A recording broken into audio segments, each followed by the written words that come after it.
ეს ხდება მაშინ, როდესაც ადამიანს აქვს ისემიური ინსულტი. ანუ ტვინის ერთ-ერთი უბნის მომარაგებელი სისხლძარღვი არის ბლოკირებული და ამ ბლოკადის გამო ის რეგიონი, რომელიც სისხლით აღარ მარაგდება და არის ისემიაში, იწყებს კვდომას.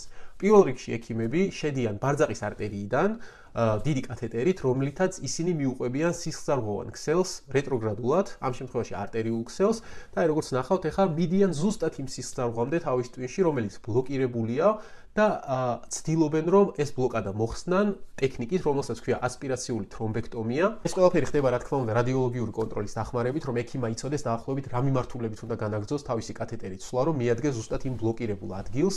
და ახლა როგორც ხედავთ, დაიწყება უშუალოდ ამ კათეტერით ეს ასპირაციული თრომბექტომია, რომ აღდგეს სისხლმომარაგება იმ ტვინის არეალის, რომელიც იყო ისემიაში და თუ ეს ყველაფერი მოხდება დროის გარკვეულ ფანჯარაში, მაშინ ექიმები იმედოვნებენ იმას, რომ ეს ტვინის არეალი აღიდგენს სრულად თავის ფუნქციას და პაციენტს არანაირი დეფიციტი არ დარჩება.